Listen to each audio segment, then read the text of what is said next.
Apa yang dilakukan oleh petugas ketika datang ke rumah ibu, ternyata ibu nggak ada?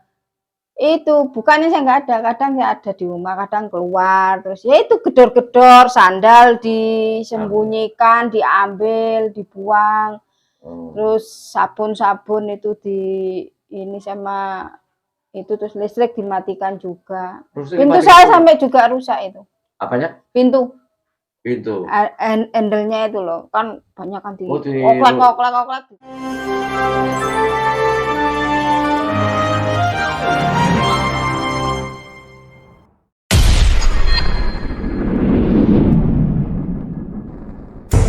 Baik pemirsa, setelah Anda mendengar cerita dari dua kali kisah dari ibu-ibu yang ada di Kecamatan Songgon. Kebetulan keduanya, ada bagian pertama dan kedua itu masuk pada desa Songgon Rejo. Kecamatan Songgon, Kabupaten Banyuwangi. Nah, ternyata masih banyak sekali korban-korban Bang Pelejit atau Bang Kidil, dan bagaimana modusnya ketika berpraktek di lapangan ternyata beda-beda juga sesuai dengan pengakuan dari masing-masing narasumber dalam dua bagian, yaitu dua ibu yang sudah bercerita. Yang pertama Ibu Ribut, yang kedua Bu Ibu Sudaryanti. Baik, kita akan masuk pada bagian yang ketiga ya, bagian ketiga. Ini dengan Ibu siapa? Ibu Hanifah. Ibu Hanifah. Oh, Hanifah. Ya. Hanifah warga sama juga. Sama, Songgorejo. Ya. Songgorejo, Kecamatan Songgon. Bu, Ibu tadi udah mendengarkan ceritanya dari dua ini. Kira-kira beda nggak, Bu? Sama saja. Maksudnya sama peristiwanya. Tapi pengalamannya yang beda mungkin. Pengalamannya yang beda. Oke. Ibu berapa kali sudah menjadi pelanggan Bang Pelejit? Kalau saya sudah lama ya, tapi lama enggak pinjem, terus pinjem lagi. Soalnya saya kan kena cerita awalnya, saya pinjem lagi itu saya kena ketipu lewat HP, kayak terhipnotis gitu loh. Lah saya nggak ada uang, akhirnya saya itu pinjem bank itu lagi, kan ada ditawari ke rumah. Saya kan buka toko, jadi dimasuki bank gitu. Biasanya saya tolak, itu saya terima. Itu maksudnya tertipunya seperti apa itu, Bu? Ini saya kan dapat telepon nomor asing gitu, terus saya terima, terus saya kayak ikut, terus apa yang diomongi gitu loh. Minta berapa waktu itu? Bukan minta uang, tapi minta pulsa. Oh, minta pulsa. Nah, saya kan juga jualan pulsa, jadi enak, saya 200 sampai total hampir 2 juta. Hampir 2 juta. Saya tidak bisa bayar ke ini saya juragan. Akhirnya ya pinjem gitu lagi. Pinjem bank harian itu. Iya, Bang Kidil itu. Berapa pinjemnya?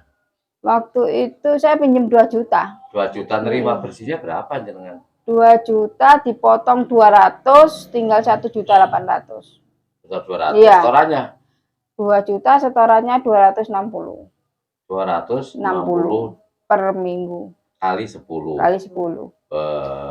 Terus pernah nggak jenengan Bu Hanifah ini mengalami telat setor mungkin? Waktu dulu belum pernah sih, waktu awal-awal itu. Ya terus akhirnya buka tutup lubang itu tadi, akhirnya kebanyakan yaitu terjadi peristiwa nggak bisa bayar, sembunyi-sembunyi kayak Bu Ribut itu. Iya. Kan berarti ke depan.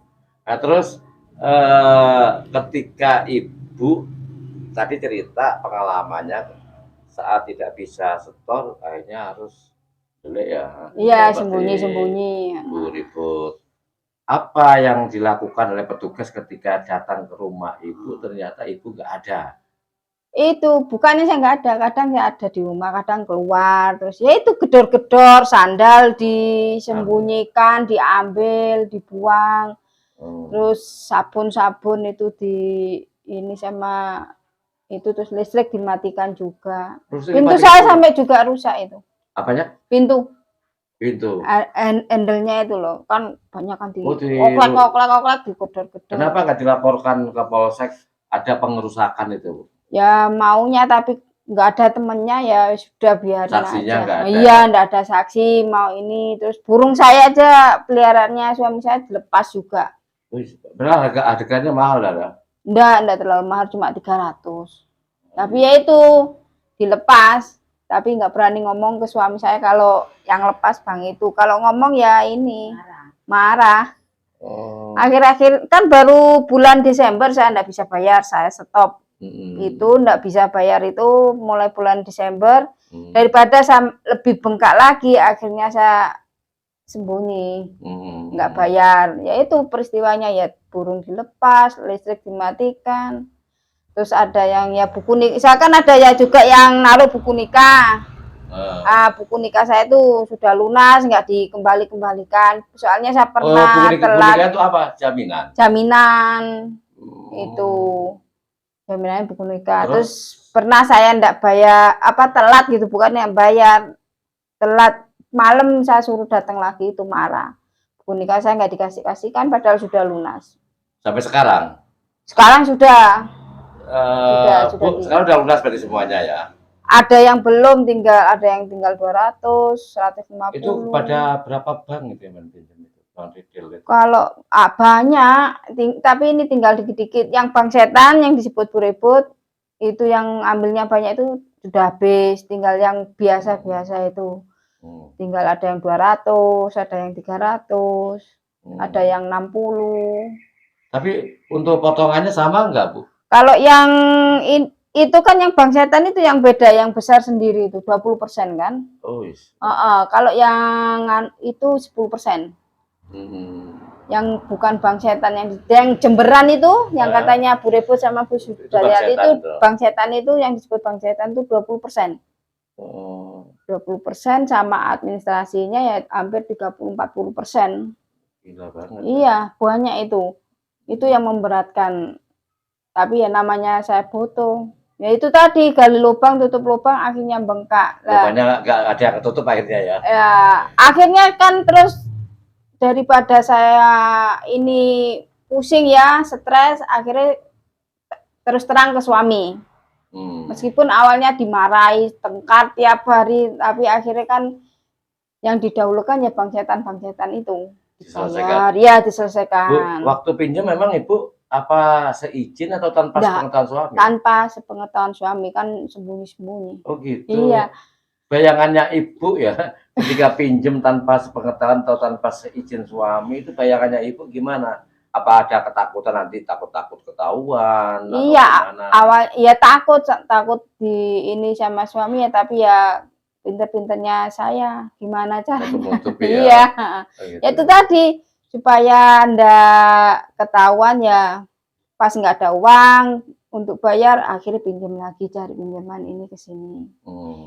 Gali lubang tutup lubang, akhirnya bengkak, akhirnya daripada ini terus terang. Di bulan Desember itu yang diadakan itu orang-orang kumpul itu, kan itu awalnya kumpul terus itu akhirnya nggak, sudah saya cut biar nggak tambah bengkak. Kalau tambah bengkak.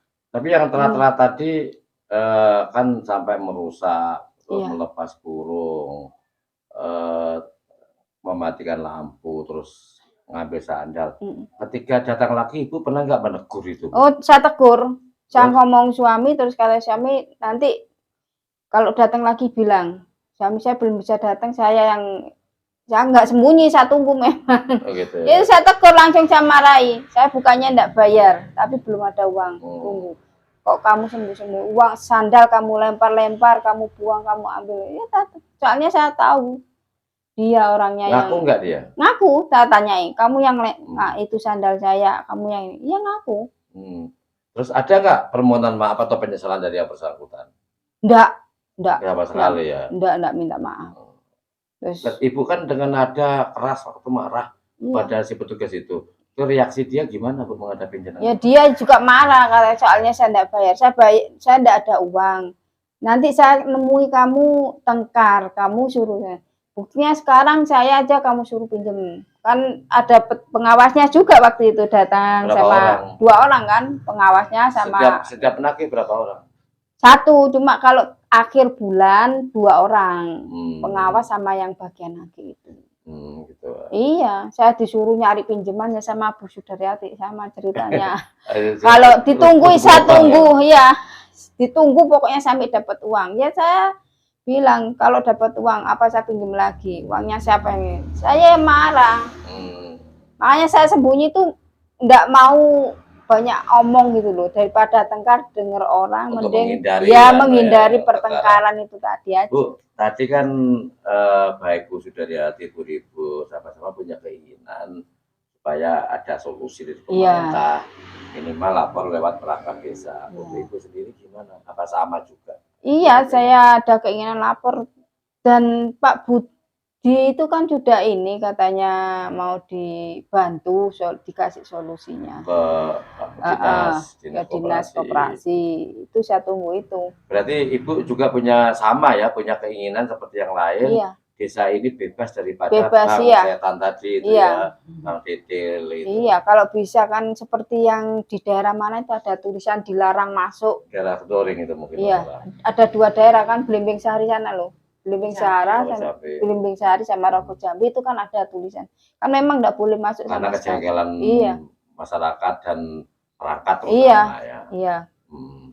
Baiklah pemirsa, ini tadi kisah Bu Hanifah dari Sogorrejo.